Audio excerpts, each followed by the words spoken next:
Hi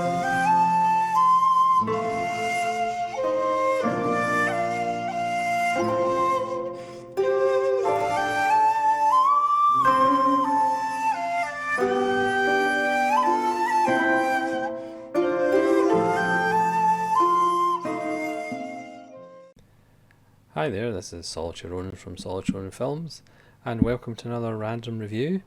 Today's random review is of The Sniper from 1952, directed by Edward Dmytryk, starring the wonderful Adolphe Menjou, Arthur Franz, Frank Phelan.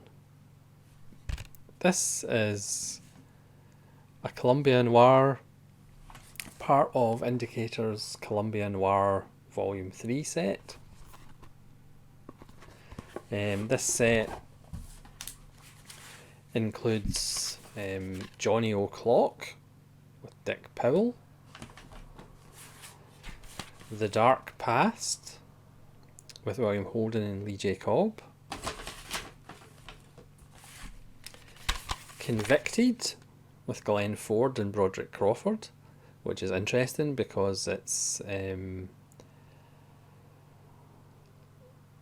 the later version of Howard Hawks' Criminal Code, which has also been released on Indicator. Between Midnight and Dawn with Mark Stevens and Edwin O'Brien.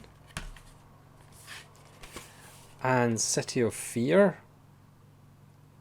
with Vince Edwards, who featured in the wonderful Murder by Contract on Volume 2. And you get a lovely big thick booklet. If I'm being fair, I would probably say Volume 3 is probably the weakest of the Noir sets. I would prefer Volume 1 and Volume 2. One of the reasons is the extras on this box set aren't that great. They all have commentaries. They still have the Three Stooges. I mean, if you're a Three Stooges fan, then these box sets are must-buys because you get Three Stooges films on Blu-ray. I've never been that big a fan of the Three Stooges. There is a nice piece by Kim Newman on one of the directors in one of the films. There's a Christopher Nolan talking about film noir on one of the other releases. And this one, The Sniper, has an introduction by Scorsese. And a commentary, like I said, by Eddie Miller. I think this one, along with Johnny O'Clock, is probably the best one in the box set. It's an interesting film. A couple of these ones are kind of issue films, but there's enough artistically going on so you kind of get round it.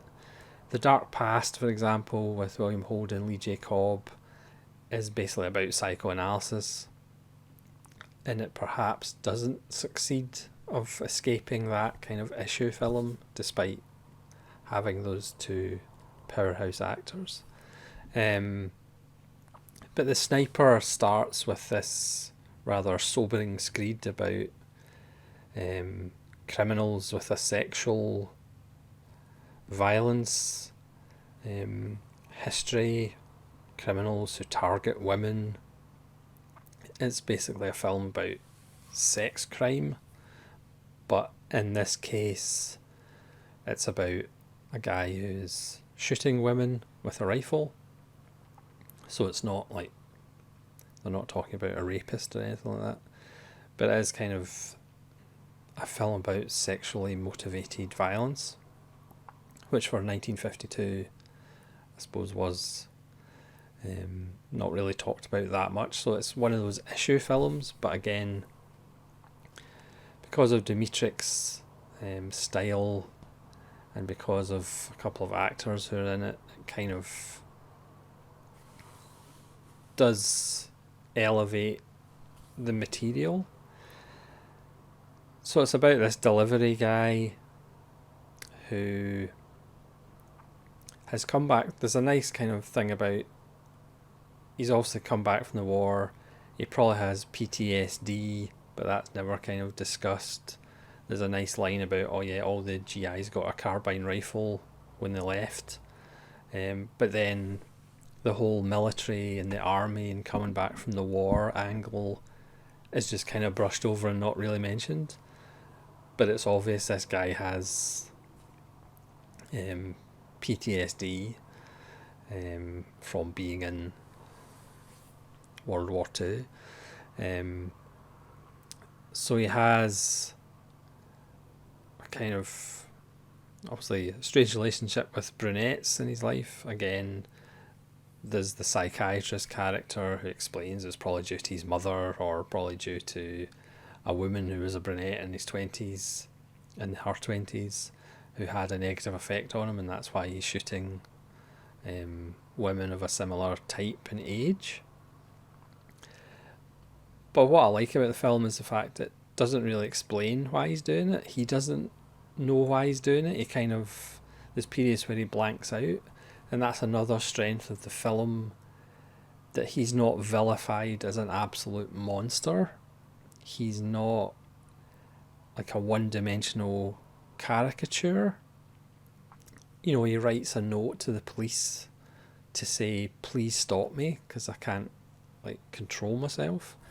There's wonderful discussions about, you know, there's a wonderful scene where the press go to the mayor's office and they have the police chief, and they're kind of like, oh well, you know, we put you here and we can put you out of office as well, what are you going to do with it, you know, this guy should just be executed. And then the psychiatrist comes in and explains, well, maybe if these people were put into institutions and studied, then this wouldn't happen.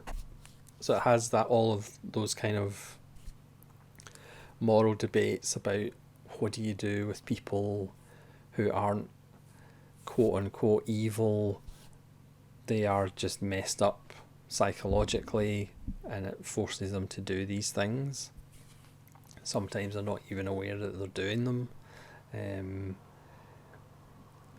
Adolf Menjou, who 5 years later would do a wonderful turn in Kubrick's Path of Glory, he's a detective who kind of doesn't understand, you know, obviously the psychology of this guy. You know, he talks about how he understands, you know, if you stab a guy out of a fit of rage, it's second degree. If you kill your wife, you know, it's first degree. But he can't understand, he can't get his head around what's motivating this guy, because that's how he solves cases, by, you know, thinking about people's motivations, and he just can't understand this guy. A couple of the shootings, the first one is a nightclub piano player who treats our antagonist badly, leads him on in his mind, uses him in his mind. That there's a couple of deaths, the shooting deaths, that the way Dimitrik does it is just so well done. He doesn't use music. You know, a lot of films in this period would use kind of threatening music as things are happening. But he goes for no score at all. So when you actually hear the bullet, it's actually quite startling. And it's usually a bullet through glass, or the person is propelled through glass. So the actual, I mean, we don't see all the victims being shot, but the ones that we do see shot are actually quite startling, and for 1952 quite audacious, I would say, in how they're actually shot. And shot. It's just an interesting little film, which again, in the hands of somebody else. I mean, Dimitrik, I wouldn't say is like, you know, ranks as a great filmmaker, but he knew what he was doing. And like I said, this one is one of the more interesting films in the box set. And the ending is a really unusual and kind of thought-provoking ending, and again, really interesting for the time, how they choose to actually end it and how to kind of play on audience expectations with the ending as well.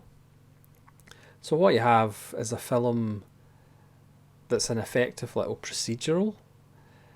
It has philosophical points to make, even though at times just the way it's written and of the time, it does feel as though it is a little bit speechy and it is a little bit educational.